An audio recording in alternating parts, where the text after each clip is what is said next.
Welcome to haunted times. சில நேரங்களில் கொலை மாதிரியான குற்றங்களில் ஈடுபட்டவங்க போலீஸ்ல மாட்டினதுக்கு அப்புறமா ஜெயில் தண்டனையில இருந்து தப்பிப்பதற்காக பல்வேறு வழிமுறைகளை கையாளுவாங்க. அதுல ஒண்ணுதான் இன்சானிட்டி பிளீ. இந்த இன்சானிட்டி பிளீனா என்னன்னா, அந்த கொலைகளை எல்லாம் செய்யும் போது அவர் சரியான மனநிலையில இல்லைன்ற ஒரு கிளைமை முன் வைப்பாங்க. இப்படி அவங்க சொல்வதற்கான நோக்கம் என்னன்னு பார்க்கும்போது, இந்த இன்சானிட்டி பிளீ ஏற்றுக்கொள்ளும் நிலையில அவங்கள ஏதாவது ஒரு மென்டல் அசைலம்ல சேர்த்து சிகிச்சை கொடுப்பாங்க. அப்படி இருக்கவங்களுக்கு சிறைக்கு போக தேவையில்லைன்ற ஒரு தளர்வும் இருக்கு. சொல்லப்போனா எல்லாரும் இத கையில எடுப்பாங்கன்னு சொல்ல முடியாது. உண்மையாவே அந்த உதவி தேவைப்படுற நபர்களும் இருக்காங்க தான். ஆனா சிலர் இத தவறா பயன்படுத்திக்கிட்டு தான் இருக்காங்க. அப்படி இந்த இன்சானிட்டி பிளேய தவறா யூஸ் பண்ண நினைச்ச ஒரு சீரியல் கில்லருக்கு என்ன நடந்ததுன்றத இந்த கிரீப்பி பாஸ்டா வீடியோல பார்க்கலாமாங்க.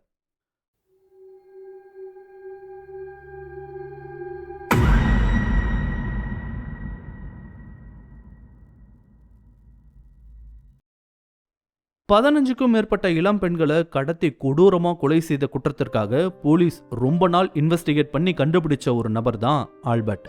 எந்த காரணத்தை கொண்டும் தப்பிச்சிடவே கூடாதுன்றதுக்காக சரியான ஆதாரங்களை தேடி தேடி சேகரிச்சு ரொம்ப பெரிய முயற்சிக்கு அப்புறமா தான் காவலர்கள் ஆல்பர்ட்டை கைது பண்ணாங்க. கைது பண்ண சமயத்துல அந்த குற்றங்களை அவன் ஒத்துக்கிறது தவிர அவனுக்கு வேற வழியும் தெரியல. ஆனா அவனோட மூளை சிறைக்கு போகாம இருப்பதற்கான வழிகளை பத்தி யோசிக்க ஆரம்பிச்சது. ஏன்னா சிறைக்கு போனா அங்க இருக்கக்கூடிய சிறை கைதிகளாலேயே அவன் அடிச்சு கொல்லப்பட வாய்ப்புகள் இருந்தது அவனுக்கு ரொம்ப நல்லாவே தெரியும். அதுல இருந்து எப்படியாவது தப்பிச்சே ஆகணும். எப்படி தப்பிக்கலாம்னு யோசிக்கும் போது அவனுக்கு வந்த ஒரு யோசனை தான் இந்த இன்சானிட்டி பிளே. அதாவது அந்த குற்றங்களை எல்லாம் செய்யும் போது அவன் சுய நினைவுல இல்லன்றத நம்ப வச்சா அவனை ஜெயிலுக்கு அனுப்பாம ஏதாவது மென்டல் அசைலம்க்கு அனுப்புவாங்க. அங்க போய் நம்ம இஷ்டத்துக்கு இருக்கலான்றது தான் ஆல்பர்ட்டோட பிளான். இந்த பிளானை போட்டதுக்கு அப்புறமா அதுக்கு தகுந்த மாதிரி அவனோட நடவடிக்கைகளை மாற்றிக்க ஆரம்பிச்சான். சொல்ல போனா அதுக்கு தகுந்த மாதிரி நடிக்க ஆரம்பிச்சான். கோர்ட் ஹியரிங் அப்போ ஜட்ஜு முன்னாடியே வித்தியாசமா நடக்க ஆரம்பிக்கிறது, கேட்கிற கேள்விகளுக்கு சம்பந்தமே இல்லாம பதில் சொல்றது, தகவல்களை மாத்தி மாத்தி சொல்றதுன்னு நல்லாவே நடிக்க ஆரம்பிச்சான் ஆல்பர்ட். போலீஸுக்கும் இவன் நடிக்கிறான்னு ரொம்ப நல்லாவே தெரியும். ஆனா வேணும்னே இப்படி செய்யறவனை என்ன பண்ண முடியும்? பொறுமையா நடக்கிறத வேடிக்கை பார்க்கறத தவிர அவங்களால ஒண்ணுமே பண்ணவும் முடியல. அடுத்தடுத்து வந்த கோர்ட் ஹியரிங்ல இதே நிலை தொடரவும் ஆல்பர்ட்டை மெடிக்கல் செக்கப்புக்கு அனுப்பி வச்சாரு அவனை விசாரிச்ச அந்த நீதிபதி. கவர்மெண்ட் தரப்புல ஆல்பர்ட் வேணும்னே நடிக்கிறான்னு எவ்வளவோ எதிர்வாதத்தை முன் வச்சு பார்த்தாங்க. ஆனா ஆல்பர்ட்டோட நடவடிக்கைகளை பார்த்து மெடிக்கல் செக்கப்பை கண்டிப்பாவே பண்ணணும்னு சொல்லிட்டாரு அந்த நீதிபதி. அதனால போலீஸ் வேற வழி இல்லாம ஆல்பர்ட்டை மருத்துவ பரிசோதனைக்காக கூட்டிட்டு போறாங்க. அங்க மிடில் ஏஜ்ல இருந்த ஒரு டாக்டர் தான் இவனை செக் பண்றாரு. ஒரு பேஷண்ட்டை செக் பண்ணும்போது அந்த டாக்டருக்கு உண்மையாவே அவனுக்கு பிரச்சனை இருக்கா இல்ல வேணும்னே நடிக்கிறானான்றதை ஈஸியாவே கண்டுபிடிச்சிட முடியும். அதே மாதிரிதான் தன் முன்னாடி இருந்த ஆல்பர்ட்டும் ரொம்ப நல்லாவே நடிக்கிறான்றத கொஞ்ச நேரத்திலேயே கண்டுபிடிச்சிருந்தாரு அந்த டாக்டர். இருந்தாலும் எது வரைக்கும் இது போகுதுன்னு பாப்போம்னு அவன் செய்யறதையெல்லாம் வேடிக்கை பார்க்க ஆரம்பிச்சிருந்தாரு அந்த டாக்டர். 2 நாளைக்கு அப்புறமா அந்த டெஸ்ட் சம்பந்தமான ஒரு ரிப்போர்ட்டை போலீஸ் கிட்ட கொடுக்கறாங்க. அவங்க அந்த ரிப்போர்ட்டை அப்படியே அடுத்த முறை நடந்த கோர்ட் ஹியரிங்ல ஜட்ஜ் முன்னாடி சப்மிட் பண்றாங்க. அந்த ரிப்போர்ட்டை ஜட்ஜும் படிச்சிருக்காரு. அதுல என்ன எழுதப்பட்டிருந்துச்சுன்னா, ஆல்பர்ட் மென்டலி அன்ஸ்டேபிளான ஒரு பர்சன் தான்றதும் அவருக்கு மனநலம் சார்ந்த மருத்துவ உதவி கண்டிப்பா தேவைப்படுவதாகவும் எழுதி இருந்தாரு அந்த டாக்டர். இத யாரால நம்ப முடியுதோ இல்லையோ ஆல்பர்ட்னால நம்பவே முடியல. ஏன்னா தன்னோட நடிப்பை அந்த டாக்டர் கண்டுபிடிச்சிட்டாருன்றது ஆல்பர்ட்டுக்கு ரொம்ப நல்லாவே தெரியும். அப்படி இருக்கும்போது எதுக்காக அந்த டாக்டர் இப்படி ஒரு ரிப்போர்ட்டை கொடுத்தாருன்னு ஆல்பர்ட்டுக்கு உண்மையாவே ஆச்சரியமா தான் இருந்தது. அதை கவனமா படிச்சு முடிச்சதுக்கு அப்புறமா ஆல்பர்ட்டை ஒரு மென்டல் அசைலம்ல சேர்க்க உத்தரவிட இருந்தாரு அந்த நீதிபதி. அரசு தரப்புல இந்த முடிவுக்கு கடுமையான எதிர்ப்பை தெரிவிக்கிறாங்க. ஆனா கடைசியா அந்த நீதிபதி ஆல்பர்ட்டை ஒரு மென்டல் அசைலம்ல சேர்த்து ட்ரீட் பண்ண சொல்லி அந்த கேஸை முடிச்சு வச்சாரு. அதை தொடர்ந்து ஆல்பர்ட்டை ஒரு மென்டல் அசைலம்க்கு கொண்டு போக அவனை ஒரு வேன்ல ஏத்துனாங்க போலீஸ்.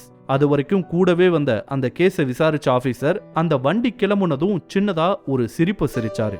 அந்த சிரிப்புக்கு பின்னாடி பல அர்த்தங்கள் இருந்தது. ஜெயில் தண்டனையில இருந்து தப்பிச்சிட்டோன்ற ஒரு சந்தோஷத்தோட அந்த வேன்ல அசைலமை நோக்கி போயிட்டு இருந்தான் ஆல்பர்ட். சில மணி நேரம் டிராவல்க்கு அப்புறமா அந்த வேன் ஒரு அசைலமோட கேட்குள்ள நுழைஞ்சது.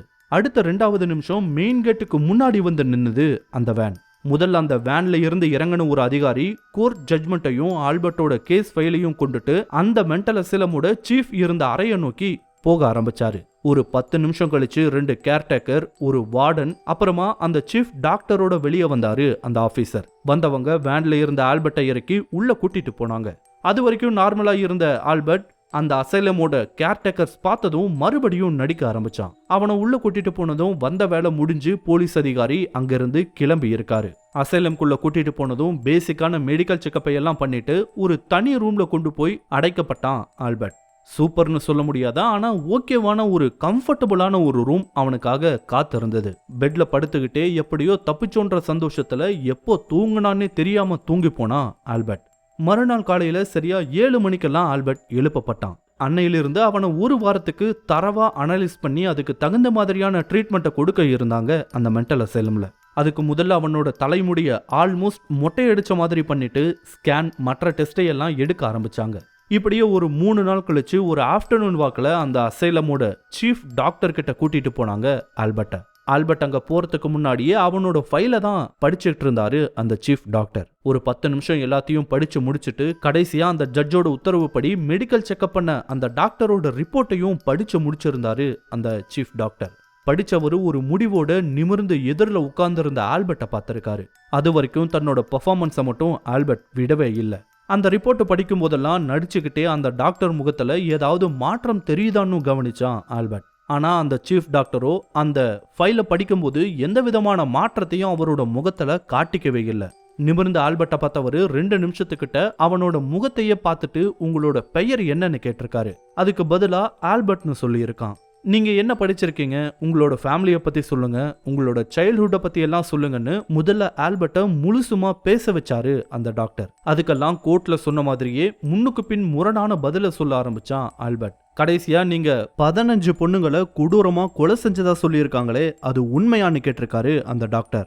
அது வரைக்கும் எப்படியோ மாறி மாறி பதில் சொல்லிட்டு இருந்த ஆல்பர்ட் திடீர்னு அமைதியானா. அது சம்பந்தமா என்ன கேள்வி கேட்டாலும் பதில் சொல்லவே கூடாதுன்றதுல மட்டும் ஆல்பர்ட் தெளிவா இருந்தான். இதை கவனிச்ச அந்த டாக்டரும் சரி இவரோட ரூமுக்கு கூட்டிட்டு போங்க, நாளையில இருந்து இவரோட ட்ரீட்மெண்ட்டை ஆரம்பிச்சிடுங்கன்னு சொல்லியிருக்காரு. அதை கேட்டதும் ஆல்பர்ட்டோட கேர்டேக்கர்ஸ் அவனை அந்த ரூம்ல இருந்து வெளியே கூட்டிட்டு வந்தாங்க. ஆல்பர்ட் அங்க இருந்து வெளியே போனதும் அந்த டாக்டரும் ஒரு சின்ன சிரிப்பை சிரிச்சாரு. அந்த சிரிப்புலையும் நிறையவே அர்த்தங்கள் இருந்தது. அவன் போய் சொல்றான்றது கோர்ட் உத்தரவுப்படி எடுக்கப்பட்ட மெடிக்கல் செக்கப்போட ரிப்போர்ட்டை படிக்கும் போதும் அவனோட பேசுனதுல இருந்தோ அந்த சீஃப் டாக்டருக்கு ரொம்ப நல்லாவே தெரிஞ்சது. ஒரு மனுஷனை பிசிக்கலி எவ்வளவு டார்ச்சர் பண்ணாலும் அதுல இருந்து அவன் மீண்டு வர சாத்தியங்கள் இருக்குதான். ஆனா அதுவே ஒரு மனுஷனை மென்டலி ஒரு ஸ்டேஜுக்கு மேல பிரேக் பண்ணா அவனால அதுல இருந்து வெளியே வரவே முடியாது. அதையே தான் அவனுக்கும் செய்ய முடிவெடுத்தாங்க அந்த அசைலம்ல. ஒருத்தன் 15 பொண்ணுங்களுக்கு மேல கொடூரமா கொண்டுட்டு நான் என்னோட சரியான மனநிலையில அதையெல்லாம் செய்யல, மன்னிச்சிடுங்கன்னு சொன்னா அதை எப்படி ஏத்துக்க முடியும்? டாக்டர்ஸ்க்கு ஒருத்தன் போய் சொல்றானா இல்லையான்றதை கண்டுபிடிக்க ரொம்ப நேரம் ஆகாது. அதுதான் ஆல்பர்ட் விஷயத்திலையும் நடந்தது. அடுத்த நாள்ல இருந்து ஆல்பர்ட்டோட சானிட்டியை பிரேக் பண்ண ஆரம்பிச்சாங்க அந்த அசைலம்ல. ஷாக் ட்ரீட்மெண்ட்ல இருந்து ஆரம்பிச்சு எல்லா விதமான செயல்களையும் ட்ரீட்மெண்ட்ன்ற பெயர்ல செய்ய ஆரம்பிச்சாங்க. இதே மாதிரியான ட்ரீட்மெண்ட் தொடர ஆரம்பிக்கவும் சில நாட்களுக்கு மேல அவன் உண்மையாவே உடைய ஆரம்பிச்சான். பல நேரங்கள்ல தான் யாருன்றதே மறந்தெல்லாம் போயிருந்தான் ஆல்பர்ட். அப்புறம் தான் அவனுக்கு கொஞ்சம் கொஞ்சமா புரிய வந்தது இங்க நம்மள பனிஷ் பண்றாங்கன்றது. இது புரிய வந்ததும் ஆல்பர்ட் அங்கிருந்து வெளியே போக கத்தி கதற ஆரம்பிச்சான். நான் தான் அந்த கொலைகளை எல்லாம் பண்ண, ஜெயில் தண்டனையில இருந்து தப்பிக்கிறதுக்காக தான் வேணும்னே மனநிலை சரியில்லைன்னு நடிச்சதா அங்க வந்த எல்லார்கிட்டையும் கத்தி அழ ஆரம்பிச்சான். ஆனா அவனோட வார்த்தையை அங்க யாருமே கேட்கல. ஒரு நாள் சீஃப் டாக்டர் ரவுண்ட்ஸ்ல இருக்கும்போது இதே மாதிரி உண்மையெல்லாம் சொல்லி கத்தி கதறி இருக்கான் ஆல்பர்ட். அதை அந்த டாக்டரும் அமைதியா நின்று கேட்டுக்கிட்டே இருந்தாரு. அவன் எல்லாத்தையும் சொல்லி முடிக்கும்போது அவன் காது கிட்ட குனிஞ்சு இதெல்லாம் எங்களுக்கு தெரியாதுன்னு நினைச்சுக்கிட்டு இருக்கியான்னு மட்டும் சொல்லிட்டு சின்னதா ஒரு சிரிப்பை சிரிச்சிட்டு அங்கிருந்து வெளியே போனாரு. அதை கேட்டு ஷாக்ல உறைஞ்சு போய் உக்காந்தான் ஆல்பர்ட். அப்போதான் அந்த டாக்டரோட சிரிப்புல ஏகப்பட்ட அர்த்தம் இருந்தது ஆல்பர்ட்டுக்கு புரிஞ்சது. இந்த வீடியோ உங்களுக்கு பிடிச்சிருந்தா லைக் பண்ணுங்க, கமெண்ட் பண்ணுங்க, ஷேர் பண்ணுங்க. இதே மாதிரியான புதிய வீடியோக்களை பார்க்க மறக்காம ஹாண்டட் டைம்ஸ் சேனலுக்கு சப்ஸ்கிரைப் பண்ணுங்க. அண்ட் மறக்காம நோட்டிஃபிகேஷன் பெல் ஐக்கானையும் கிளிக் பண்ணி விடுங்க. தேங்க்யூ.